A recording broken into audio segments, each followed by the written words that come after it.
to GESP Podcast. We are here to reimagine the playing field in women's sports with female game changers. My name is Ruza, FA of Serbia grassroots manager, sports industry specialist, and former football referee. Let's empower the girls with this episode, and big round of applause for my next guest. Hi everyone, and welcome back to GSP Podcast. Today I have a pleasure to speak with Danica Krstevska, but when she was a dancer, she was Dimovska, so maybe everybody from the dance world will know her like that. Today she is an economist and a dance instructor, but we will hear more about this dual career and transition from being a dancer to dance instructor. I also saw in Danica's CV so many other titles related to sports, but we will keep that to Danica to explain. So welcome to Danica from North Macedonia, and we are thrilled to hear your perspective on girls in sports. Thank you for your invitation, first of all. It is my pleasure to be your guest, and I will try to bring my own opinion and my own experience from dancing till from little girl from maybe 6-7 years old till 24 or 5 maybe years old, and still going, but not as a competitor but as an instructor trainer. So when I was a little girl, there was only dancing in couples. I'm talking about ballroom dancing, Latin and standard dancing like samba, cha-cha, rumba, paso doble, jive, English waltz, tango, Viennese waltz, slow fox, and quick step. So at that time, there was no solo dancing, and we were just dancing in couples, and the girls had problems with finding a partner for dancing. So it was very difficult then, and even now, it's not that difficult now, but it is still difficult to find a partner so you can continue dancing. But through the developing through the years the dance, nowadays there is an option that you can dance the same dances by yourself without partner. So now you don't need a partner if you want to make your dream come true. I'm speaking even for male and female partners. So now we don't depend on the partner, even though if someone wants to dance in couple. Um, so now I can see their competition in same gender couples, and I support that too. Uh, and I am changing myself as an instructor because I was raised to dance in couple, and that was my mind in that direction. I was thinking in that direction. But through the years, and since now I am an instructor, I have to change and educate myself for solo training, and it is going okay.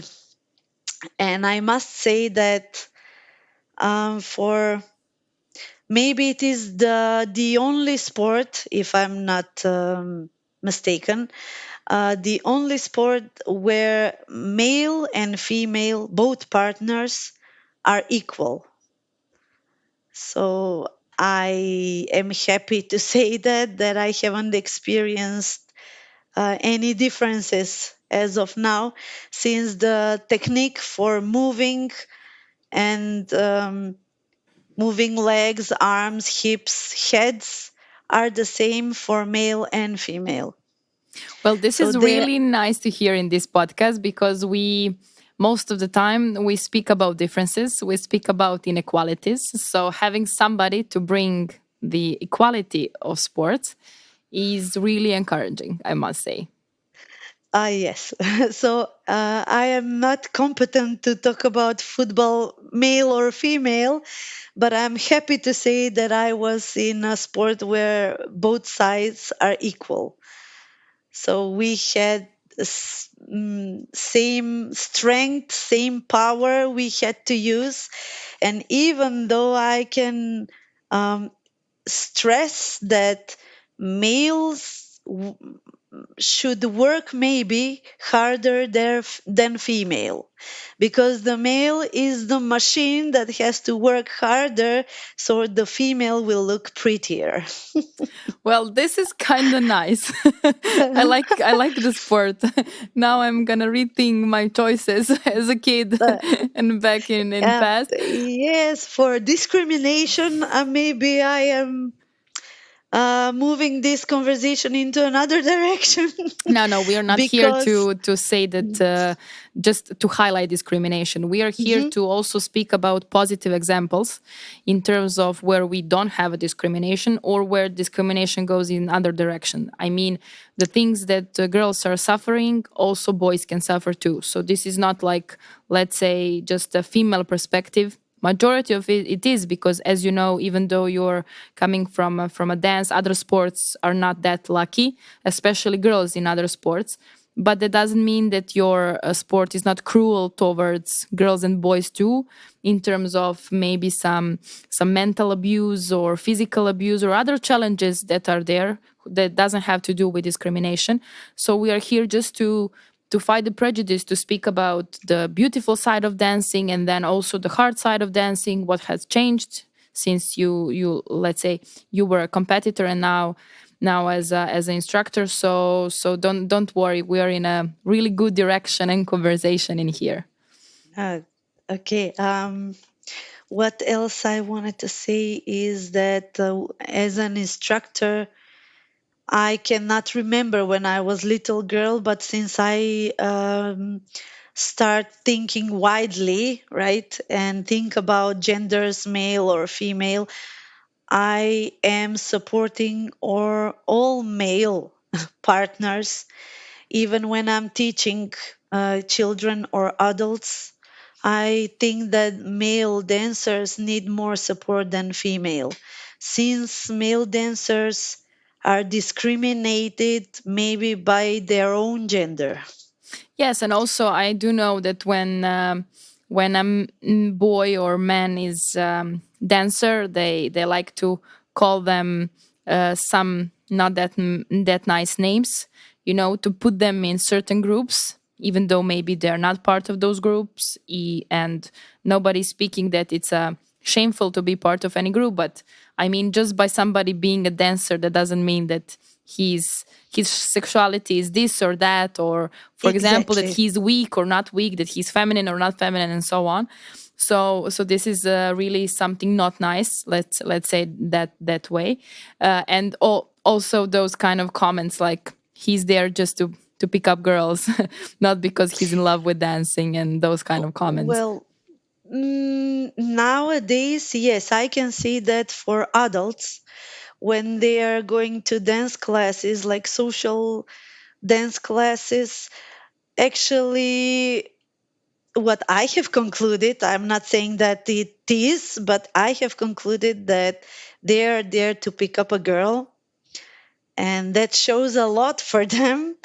It doesn't matter, but my own experience from my partner in dancing when he was teenager, maybe his friends were laughing at him because he's not playing football but he's dancing. And after maybe 10 years, when we grew up, the same friends of his were coming to our competitions and saying, "Go, come on, support us." And even then, they were saying, "Oh, girls, there are girls." So it is a process of adolescent period, and maybe I wouldn't say it is normal. I wouldn't like to say it is normal, but it is what it is.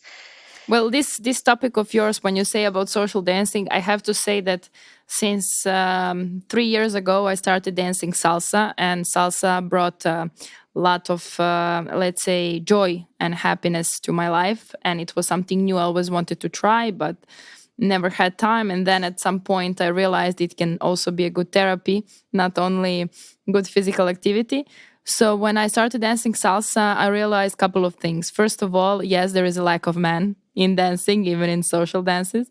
Second thing, it is harder for men because you're the one to follow.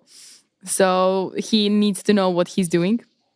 And somehow I realized it can also be the dancing can be translated to real life and expectations of what man or woman should do or be or whatever.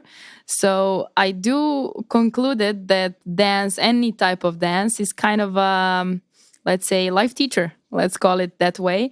And all those lessons and all those comments we are now making about male into in this dancing actually shows that, because if you, I mean, put something else, not like dancing, we would probably end up having same comments or support, not support process that somebody has to go through. So it's a really interesting.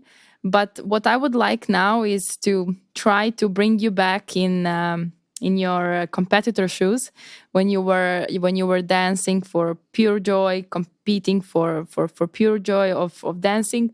Um, what actually is the highlight of that period for you? I mean, when you think of it, when you see yourself now as a grown woman, what is the highlight from that period that made you the person you are today? Oof, it's a lot.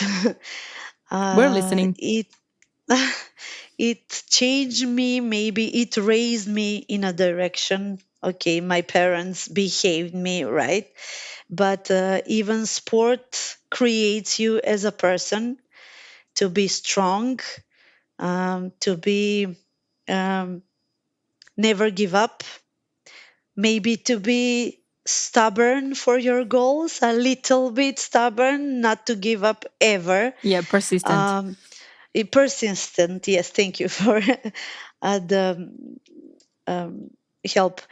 Um, I am maybe for myself, I'm speaking, it's too much being a soldier. Since first grade, we were practicing a lot.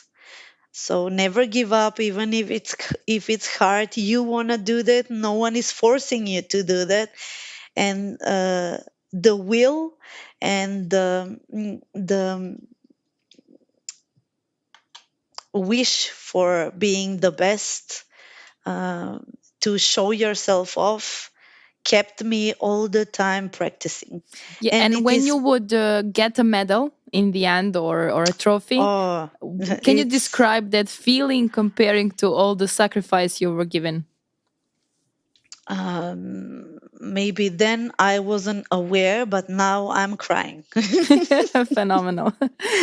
um, because the couples around me were all good. I have never underestimated anyone, but I was always asking myself if I am a good dancer, because when I see around myself, I never estimated anyone. I say, oh, this guy is great, this girl is great. And I was always scared in every competition. I was never sure that I will be first place. And it was always a surprise for me when I would be a first place. Um, when I was dancing, maybe that was some adrenaline or a stage fright or nervousness. I don't know, because I couldn't remember much of my dancing through the finals. Even when the next morning, when I wake up, So you were out of this world at that point. yes, when I wake up, I say to myself, was I that good to be first place? And I wasn't sure.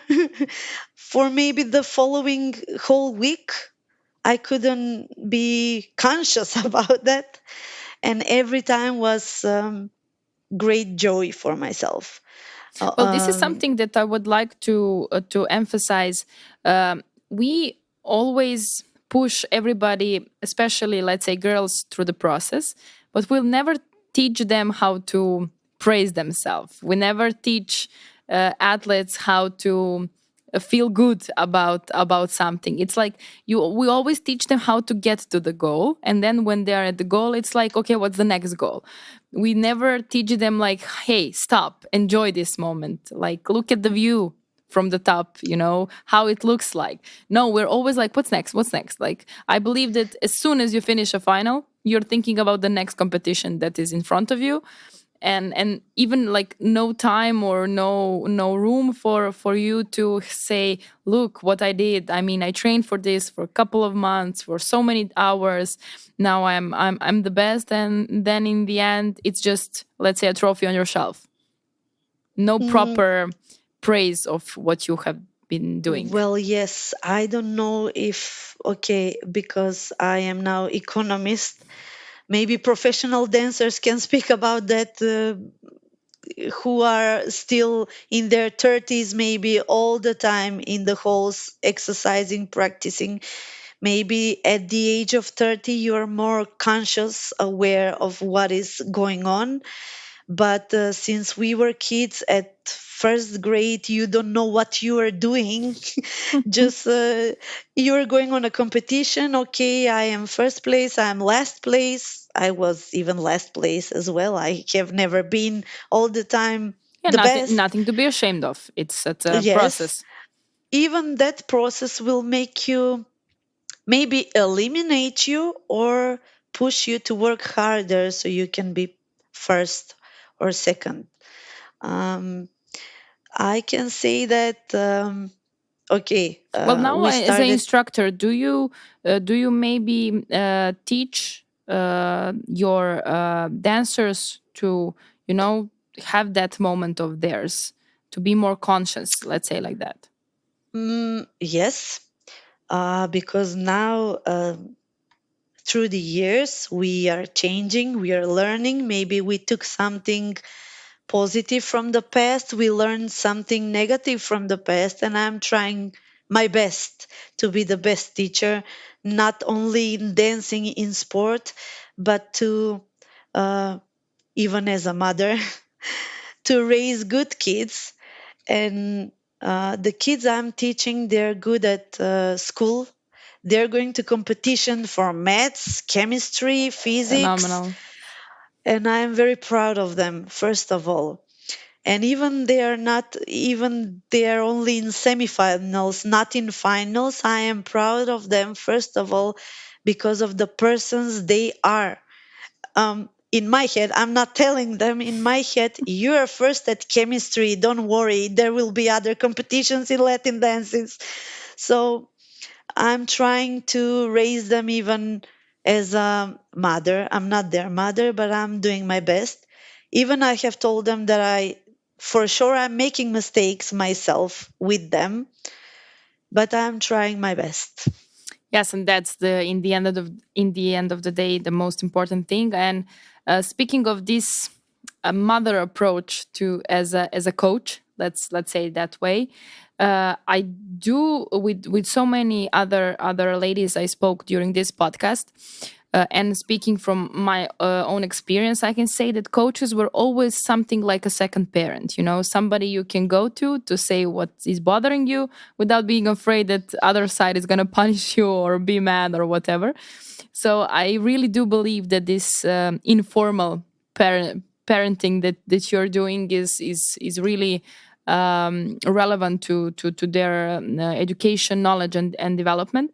But I also want to tackle a bit the period when you stopped being a professional dancer. I mean, when you stopped competing, how that felt. Like, how did you cope with that? Because it was a huge change in your life. I mean, you were dancing and competing for so long, and then you stopped. So, can you explain me that transition from both physical and mental point of view? I must say, you have touched the most emotional point in my soul. It was, But we have to share it because of every girl who is listening, to maybe even prepare for the future when their time comes, and eventually everybody's time comes to stop competing. So how I do would you say, transition? never give up, Okay. because I was thinking that I would dance even like old granny, but some third person from a side stopped my career. unfortunately. And I wouldn't talk about that since Okay. this podcast is great. Okay, but we can There also have a message was from here is like let's try to find how to keep us safe in this area. okay. Not all the trainers are our second parents. Okay, that this is a really good message. Yes, a really good message because it's a great that you have that approach, but definitely not every coach. And we spoke about some types of Yes, abuse in terms it of was. mental one, physical one. Everything can happen in every sport, so it is a cruel world there. It So yeah, is, and it was period of time when me and my partner we were last 5 years of our dancing, maybe 3 or 4 times champions, 3 or 4 years from our last 5 years. And it happened all of a sudden. You're not gonna dance anymore. My partner said, I will never dance in my life again. And it is what it is. It happened what it happened. It still hurts. And whenever my one of my kids or students want to quit, I'm crying with them to show them that they will be sorry if they stop. And somehow we get through that crisis together and they come back successfully to dancing. So this is a really that's why I'm emotional still crying. moment. This is a I'm really still emotional crying. moment, and I am super thankful to you for this. And this also shows that even though you are tough and that you're a successful athlete or a coach, you can still don't be afraid to be emotional about things you like the most. And when was the time when you decided that you were gonna become instructor and to keep yourself as a part of dance just in another way? Um, when I stopped dancing, I kept for beginners classes, so for adults. And maybe for 2, 3 years, I was teaching beginners. I couldn't heal from what happened. And then I started gathering my friends.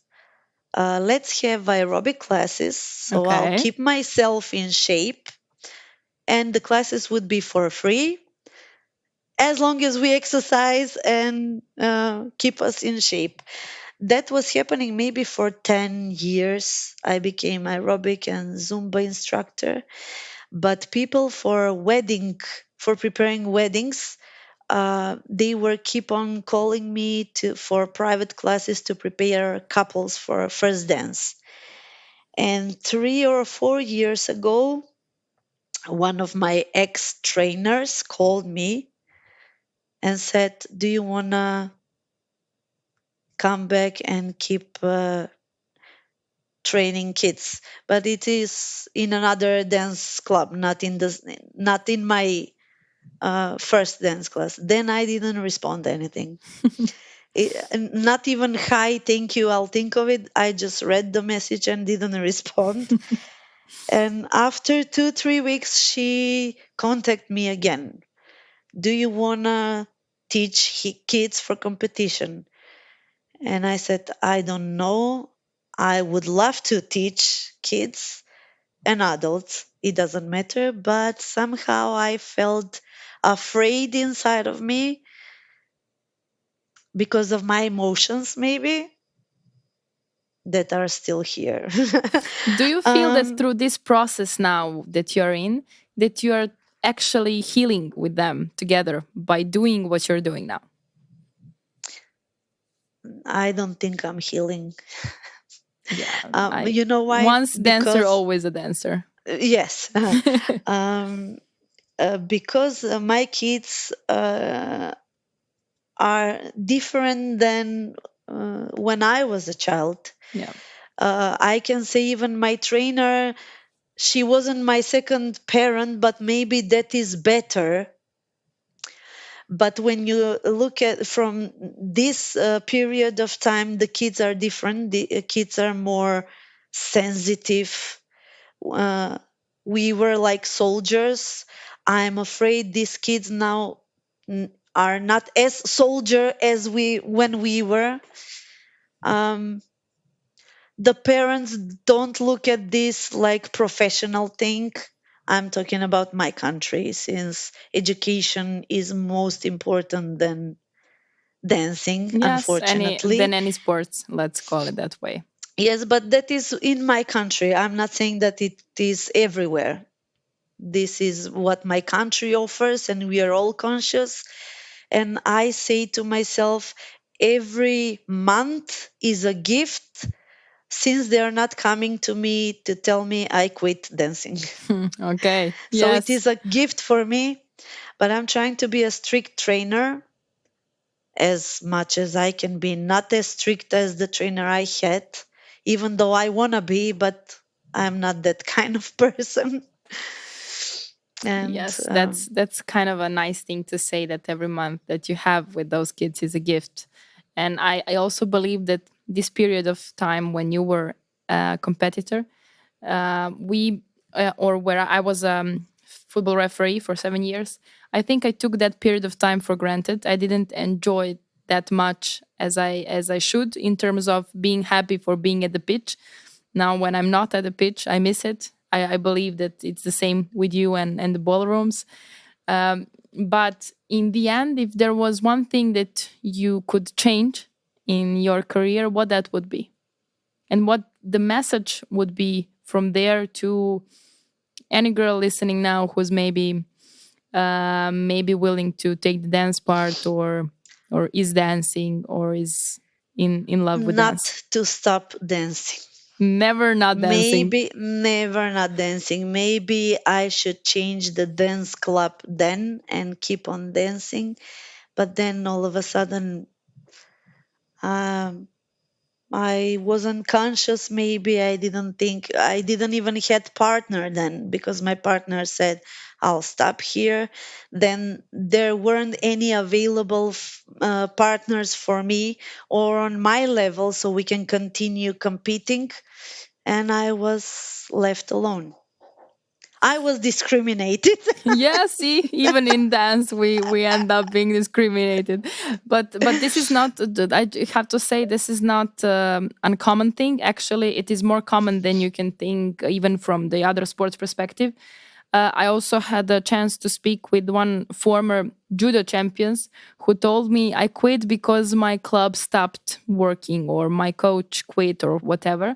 So in our generation, let's call it like that, we were super loyal to clubs, to, as you said, soldiers, to coaches. We didn't see the world outside of those people or without those people. And I think that kids these days, they do have that. They feel like, okay, if you are not the good one for me, I'm going to go to the another one. So this is something I really like with the new generation. It is true that they are a bit more sensitive, but it's because of the environment. It's not their fault. I mean, parents and people around them are making them sensitive. When I look from the football perspective, I know that, for example, we played football on the streets, and now it's forbidden because they say if you put children on the street, it's going to harm them. I mean, coordination is being done and developed in the streets. Of course, we should take kids on the streets. So a lot of challenges we have from the time that we're living in. But in the end, as you said, this message is quite well and quite good to highlight, like never not dancing, never stop Uh, dancing. yes, never give up, because in my mind, maybe sport, not maybe, but I'm 100% sure that dance sport made me think that nothing is impossible. Yes, for sure. Um, you can do anything that you want. I haven't become world champion, but if you uh, want something very, if your wish is very strong, strong, strong, you can do anything. That's true. Uh, And the discipline is being taught from the discipline that you need in life. I mean, in school or everywhere. I mean, work yes, ethic is there. You teach time management. So many life skills are being taught in sports. yes, I can say that something that my friends from dance studio when we were kids didn't know, but we didn't have much money at home. So my father was the cleaning lady in the studio. No one knew, so he could pay fee for me. but Phenomenal. no one knew that. Um, and when I was little girl, I was collecting all the rhinestones, the stones that shine from girls with shining dresses, and I kept them through the years. And when I made some new dress, I put them because I didn't have money to buy new ones. And I got first place in Macedonia with that kind of dress. So I'm trying um, to share my story with the kids who doesn't understand me now, but I'm trying to touch somewhere something that anything is possible if you want that. And Um, if you have a great support, because this yes, story of fathers of yours is really something to applaud to, and this shows that being a girl dad is something special, and that you can literally be her number one fan. So this is a really nice thing to share, because I also believe that parents changed, not only children, and then a lot of let's say things that are going around, and duties and distractions, anything is also taking parents from the kids dreams. So yes, this is also something to it's remember and um, remind ourselves. it's a great sacrifice for parents and children as well. I will turn this conversation back to being a sport athlete. That for all the trainings that we've been having, we have um, missed or lost all hanging out with friends from school, Yes. right? But on the other hand, the compensation was that we were hanging out the kids from my group, dance group. So we were family from first grade till 25 years. Are you still We in were going touch and out. connected to your friends from dance? We are in touch, not as often as maybe I wish, because we all have families, different professions. But you can feel the clear energy from them. I still feel that I can say some secrets to them and not be shared outside. So there, So it was good your trust days. circle. Yes, um, I can. There are so many memories from hanging out with them, traveling to competitions, but so many memories of training on the Of other side, course. like All dying sweat on and the tears. training. Yes, Listen, and I it is. enjoyed this conversation that much that I really now feel a bit sorry that I didn't take this path of dance, but I enjoyed my sports too. Anyways, I did now through social dancing understood the joy and happiness and stress release and everything that dance is bringing to people.